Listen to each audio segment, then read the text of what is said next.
So today is the 10th day November. of November 2024. It's a very special day. It is a very special day. I'm very grateful to be here with Benjamin, Mr. Breen. So want to wish Clarky a happy birthday. Happy birthday. To you. Happy birthday. To you. Happy birthday. To Dear you, Clark. dear Clarky. Happy birthday to you. So I'm surrounded by people I love and a whole bunch of fun toys right now. And I typically try to confine these things to like 10 minutes just for, you know how it is. We're always Give quite your nervous. space and time dimensions. Yeah. 10 minutes. 10 minutes. Something like that. Something like that. So in that neighborhood. So I think that I feel the place to start is with the required reading for the 2025 curriculum. Yes. So that's it. Don't need to go into it in detail unless there's anything in particular. There's 12 texts there. You guys are familiar with most of them, not all of them. But just wanted to get that out there. That's it. So I want to talk a little bit about economy. Are we already past 10 minutes? No. 5 minutes ago? Yeah. So can I talk a little bit about your dad? Sure. So as I understand your father, he was both an attorney and a banker. Is that Yes. right? Yes. He was so he started his career, as a Marine, then worked at a bank while he went to night school, became an attorney, then he became the general counsel for the Bank of New York, and then he became the general counsel for Merrill Lynch. So there's something in, so there's some need for financing coming here in 2025 as this phenomena starts to grow and develop. You gotta have money for operations in order to grow certain things, and that's something that it's a joy and a privilege to live here with you, because I'm trained as an accountant, which is a pretty Specific. yeah, it's a very narrow focus on how to think in relation with money and financing, and it leaves a lot of stuff out. So I've been learning a whole bunch from this guy. You're just now starting to deal with financing in your life, and I'm super nervous about it because I know that it, like any power, if you don't know what you're doing with it, it can really tangle you up pretty fast. So,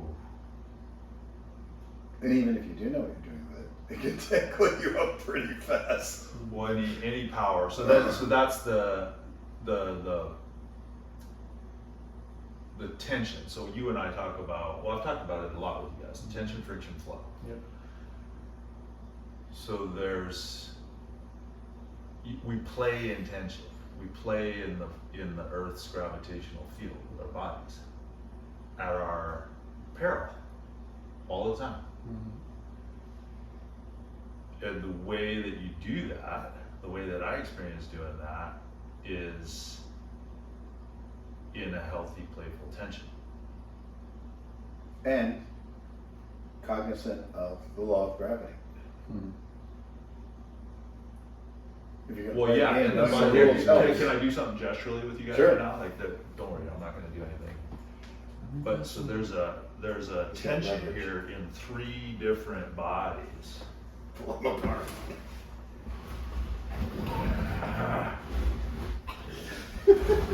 Right.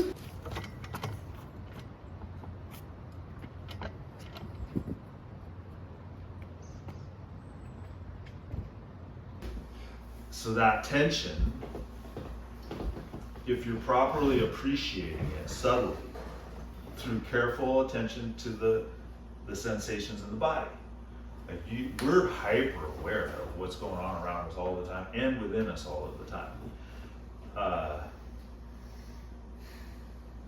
The capacity to do work is greatly extended through at least financing. Right. Leverage. Yes, leverage. It's a massive Fulcrum. extension. Yeah. So there was something that came through the morning pages this morning that I'm gonna read out here. This has to do with never not teaching yoga. Mm. And I actually learned it from a guy, I don't think he would mind if I named him by name, so I will, give him proper attribution, Mr. Payne, P-A-Y-N-E, Payne. Where he was the guy that taught me to say, never not working. Never not working. Super creative guy. It's like, you can't help it. If you're a creative problem solver, it's like you go to sleep, you're still solving the problems that you took from wherever you were that day. It's like, I'm never not working. And when I think in terms of physics, it's like work is, I'm never not working. The body is never not working. It's always converting, it's always transforming the very fabric of reality, you know, into at least like intestinal gas and whatever. I've been working overtime. Yeah. Okay, so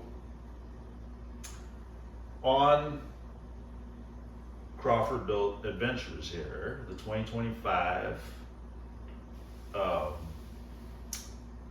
program, all this content nested within a community, within an architecture. So I think of you as an architect, within a geography, practicing an evolving service model.